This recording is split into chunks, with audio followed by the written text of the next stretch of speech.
మీ ఇంట్లో మొదటి కోటీశ్వరుడు మీరే అవ్వాలనుకుంటున్నారా? ఈ ఫైనాన్షియల్ వెబినార్ లో ఇప్పుడే జాయిన్ అవ్వండి.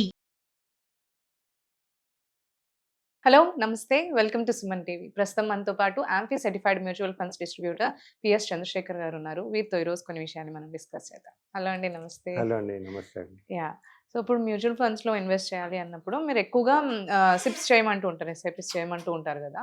అయితే దానికి ఒకవేళ హ్యూజ్ అమౌంట్ కాకుండా స్మాల్ అమౌంట్స్తో ఏమైనా స్టార్ట్ చేయాలి అనుకుంటే మినిమం బేసిక్గా ఎంత అమౌంట్తో స్టార్ట్ చేయొచ్చు అండ్ ఎక్కడ ఇన్వెస్ట్ చేయొచ్చు? మేడం, ఇవాళ మనం మ్యూచువల్ ఫండ్స్లో ప్రతి ఒక్కరికి చెప్తుంటాం, ఇన్వెస్ట్ చేయండి ఏదో రూపంగా, ఎస్ఐపియో లేకపోతే మ్యూచువల్ లంసమో చేయమని చెప్తుంటాం. మనం ఇవాళ మనం ఒక స్పెసిఫిక్గా చిన్న అమౌంట్ నుంచి స్టార్ట్ చేయొచ్చు ఇన్వెస్ట్మెంట్స్, ఎస్ఐపి అనేది మాట్లాడుకుందాం. ప్లస్ ఈ ఎస్ఐపి ఎవరెవరు ఎలాంటి ఏఎంసీస్ దగ్గర ఉన్నాయి అనేది కూడా మాట్లాడుకుందాం.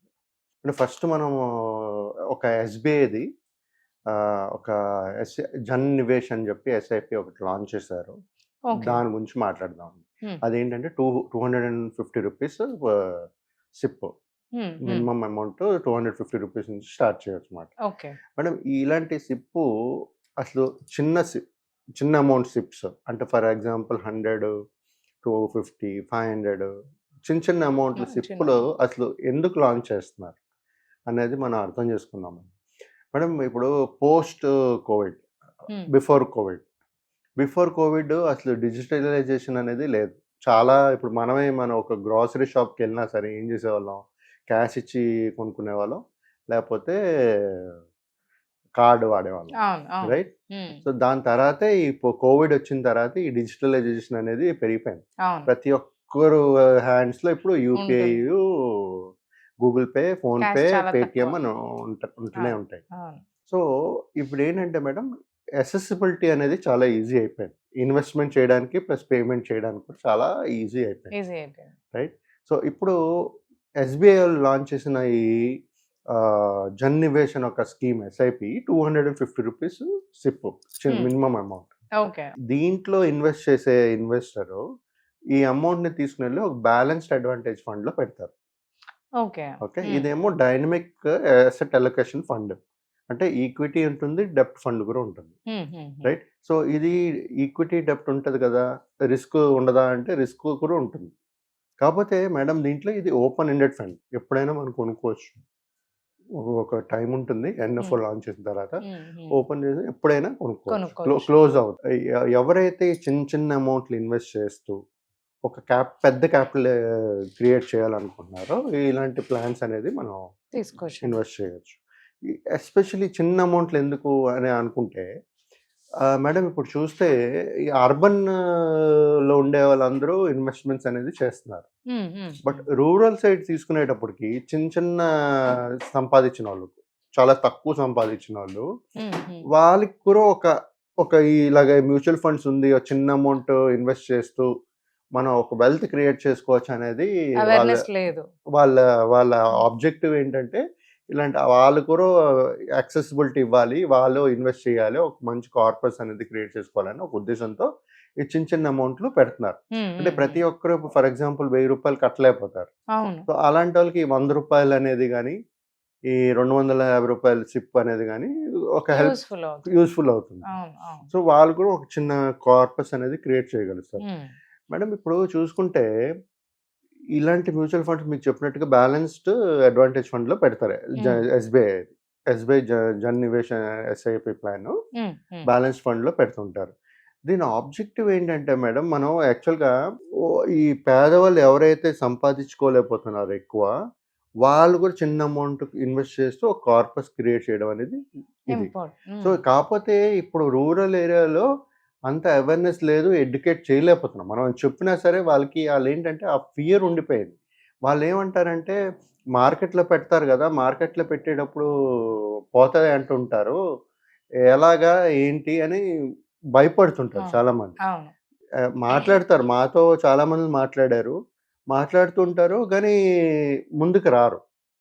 ఆ ఫియర్ ముందుకు రానివ్వట్లేదు వాళ్ళకి. సో అలాంటప్పుడు ఈ చిన్న అమౌంట్లు మేడం, ఈ 100 రూపాయలు 250 రూపాయలతో స్టార్ట్ చేశారనుకోండి ఎస్ఐపి, చేసుకునేటప్పుడు వాళ్ళ జర్నీలో ఒక 5 years చిన్న అమౌంట్ అయితే ఏం ఎఫెక్ట్ అవ్వదాలి. సో 5 years 7 years చూసారనుకోండి, వాళ్ళకి ఆ గ్రోత్ అనేది కనబడుతుంది, ఆ కాన్ఫిడెన్స్ అనేది ప్రతి ఒక్కరికి వస్తుంది. వచ్చేటప్పుడు ఇలాంటి ఆ ఎస్ఐపి అమౌంట్స్ కూడా ఇంక్రీజ్ చేసుకుంటూ పోవచ్చు. So this is one of the best strategy.